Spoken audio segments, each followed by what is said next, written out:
Hello दोस्तों, आज हम आप लोगों का इस नए वीडियो में स्वागत करता हूं। इसके पहले हमने फिजिक्स के 8 लेसन प्लान बना चुके हैं। अगर आपने नहीं देखे हैं तो चैनल पर जाकर के प्लेलिस्ट में जाकर के ज़रूर देख लें। प्लीज़ अगर आपको यह वीडियो अच्छी लगे तो लाइक ज़रूर करिएगा और दोस्तों के साथ शेयर कर दीजिएगा। अगर चैनल को सब्सक्राइब नहीं किए हैं तो सब्सक्राइब ज़रूर कर लें। अगर आपको कुछ बताना हो या कोई रिक्वेस्ट होगा तो कमेंट करके ज़रूर बताइएगा। चलिए वीडियो को स्टार्ट करते हैं और देखते हैं किस तरह से आज हम इस लेसन प्लान को कंप्लीट करते हैं।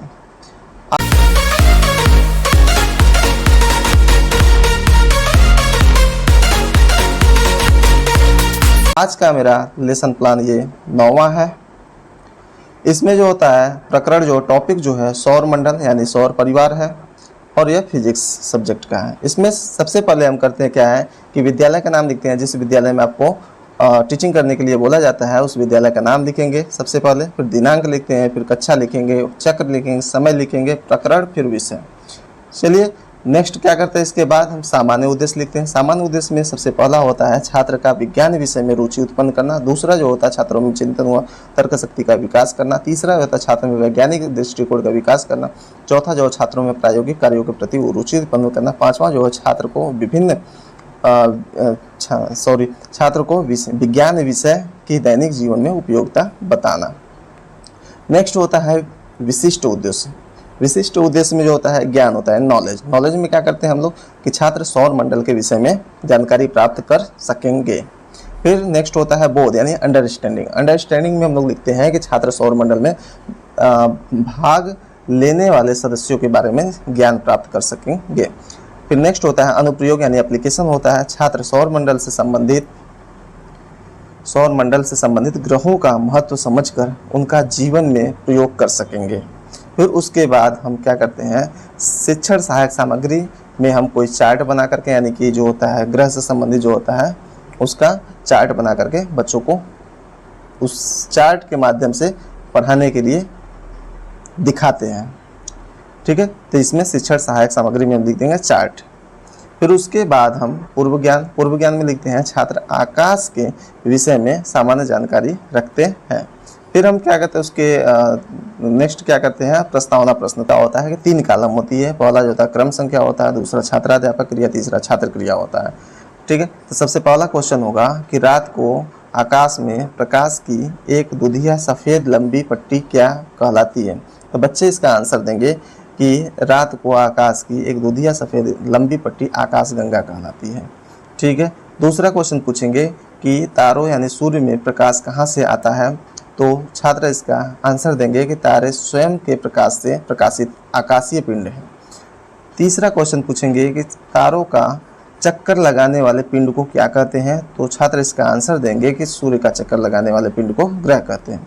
फिर इसके बाद नेक्स्ट क्वेश्चन पूछेंगे चौथा, सूर्य और इसके चारों ओर चक्कर लगाने वाले ग्रह आदि मिलकर क्या बनाते हैं। तो यह बच्चे इसमें मौन हो जाएंगे अर्थात समस्यात्मक प्रश्न हो जाएगा। इसके बाद उद्देश्य कथन लिखते हैं। उद्देश्य कथन में क्या लिखते हैं, छात्रों आज सौर मंडल के विषय में बारे में जो होता है विस्तार पूर्वक अध्ययन करेंगे। फिर नेक्स्ट होता है प्रस्तुतिकरण होता है। प्रस्तुतिकरण में जो होता है हम क्या बनते हैं 6 कॉलम बनाते हैं। 6 कॉलम में कौन कौन सा होता है, पहला जो होता है शिक्षण बिंदु बनाते हैं, दूसरा अपेक्षित व्यवहार परिवर्तन, तीसरा छात्राध्यापक क्रिया, चौथा छात्र क्रिया, पांचवा उपकरण और छठा श्यामपट्ट कार्य बनाते हैं। सबसे पहला शिक्षण बिंदु लेते हैं, सौर मंडल लेते हैं, फिर अपेक्षित व्यवहार परिवर्तन जो होता है छात्र सौर मंडल के बारे में समझ सकेंगे। फिर छात्राध्यापक क्रिया में क्या करते हैं हम एक दो क्वेश्चन पूछ लेते हैं बच्चों से जो कि पहले से उसको जानकारी हो। तो पहला क्वेश्चन पूछेंगे आकाशगंगा में दिखाई देने वाले पिंडों के नाम बताइए। तो छात्र इसका आंसर देंगे कि आकाशगंगा में सूर्य, चंद्रमा, तारे, पृथ्वी आदि दिखाई देते हैं। फिर उसके बाद हम उसको डिटेल में बता देंगे। डिटेल में बताने के लिए हम क्या करते हैं कि सूर्य आकाशगंगा का एक तारा है।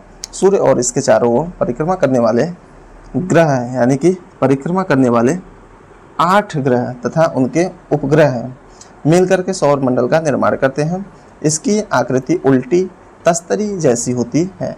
उपकरण में हम क्या करते हैं कि आगमन विधि लिख देते हैं और श्यामपट्ट कार्य भी इसमें कुछ लिखते नहीं। अगर मेन कुछ समझ में आता है तो आप श्यामपट्ट कार्य भी कर सकते हैं।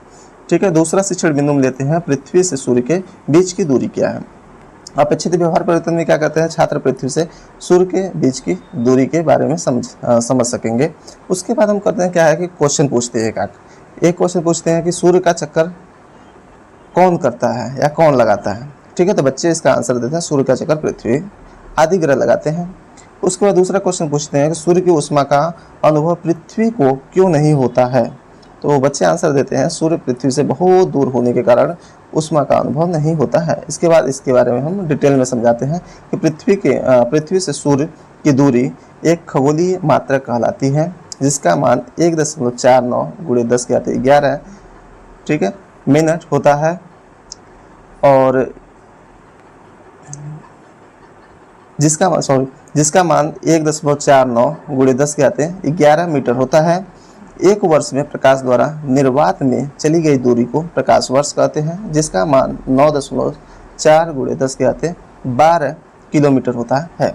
इसके बाद जो होता है हम क्या करते हैं, उपकरण में आगमन विधि लिख देंगे। अब बाकी जो होता है, जो हम पिक्चर जो बनाए रहते हैं, जो चार्ट पे बनाए रहते हैं, उसको हम श्यामपट्ट कार्य पे भी बना देते हैं। फिर नेक्स्ट हम शिक्षण बिंदु लेते हैं सौर मंडल में ग्रहों की संख्या। इसके बाद अपेक्षित व्यवहार परिवर्तन में हम क्या करते हैं कि लिखते हैं छात्र सौर मंडल के ग्रहों की संख्या के बारे में समझ सकेंगे। छात्राध्यापक क्रिया में क्या करते हैं, इसके बारे में हम डिटेल में समझाते हैं कि सूर्य या किसी अन्य तारे के चारों ओर परिक्रमा करने वाले खगोलीय पिंडों को ग्रह कहते हैं। अंतर्राष्ट्रीय खगोलीय संघ के अनुसार हमारे सौर मंडल में 8 ग्रह हैं: बुध, शुक्र, पृथ्वी, मंगल, बृहस्पति, शनि, यूरेनस और नेपच्यून। इनके अतिरिक्त 3 बौने ग्रह और भी हैं: सीरिस, प्लूटो, एरिस, जो कि यह 2017 से पहले प्लूटो यानी यम को 9वां ग्रह माना जाता था, लेकिन इंटरनेशनल एस्ट्रोनॉमिकल यूनियन ने प्लूटो को बौने ग्रहों के कैटेगरी में डाल दिया है।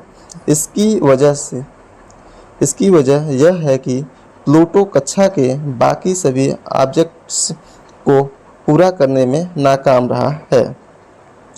तो इसके बाद हम एक एक ग्रह को डिटेल में समझाते जाएंगे। छात्र क्या करेंगे, इसमें ध्यानपूर्वक सुनते रहेंगे।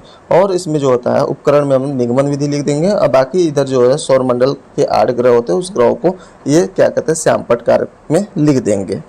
इसके बाद बुध ग्रह में क्या होता है, यह सूर्य के सबसे निकट ग्रह होता है। ठीक है, यह हमारे सौर मंडल का सबसे छोटा ग्रह है। और नेक्स्ट जो होता है बुध का अपना तारा यानी मून नहीं है, सबसे तेज गति से चलता है। और उसके बाद नेक्स्ट हम क्या करते हैं, श्यामपट्ट कार्य सारांश लिखते हैं। श्यामपट्ट कार्य सारांश में वही होता है जो हम पढ़ाते वक्त श्यामपट्ट में हम लिखते रहते हैं, तो वही हम एक तरह से हम लोग का सारांश तैयार हो जाता है। उसके बाद छात्राध्यापक निर्देश देंगे कि छात्र श्यामपट्ट कार्य पर श्यामपट्ट पर जो लिखे हुए होते हैं, जो बिंदुओं और चित्रों को जो बनाया गया होता है, उसको उत्तर पुस्तिका में अपने लिखें। उसके बाद पुनरावृत्ति में हम क्वेश्चन बच्चों से पूछते हैं। पहला क्वेश्चन पूछेंगे सौर मंडल किसे कहते हैं, दूसरा क्वेश्चन पूछते हैं सौर मंडल में कितने ग्रह हैं, तीसरा क्वेश्चन पूछते हैं सौर मंडल में पाए जाने वाले ग्रहों के नाम बताइए, चौथा क्वेश्चन पूछते हैं पृथ्वी से सूर्य के बीच की दूरी बताइए, पाँचवां क्वेश्चन पूछते हैं सबसे छोटा ग्रह कौन सा है। उसके बाद गृह कार्य दे देते हैं। गृह कार्य में सौर मंडल में पाए जाने वाले ग्रहों के बारे में विस्तार पूर्वक लिखिए। उसके बाद जो होता है नेक्स्ट होता है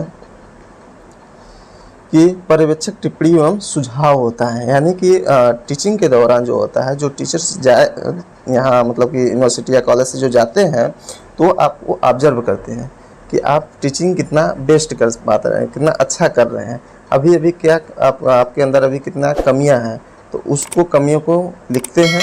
तो लिखने के बाद जो होता है नेक्स्ट अगर से टीचिंग कर रहे हैं तो आप उसमें सुधार करें उस कमियों को। उसके बाद यहाँ पे जो होता है पर्यवेक्षक के हस्ताक्षर होंगे। Thanks for watching.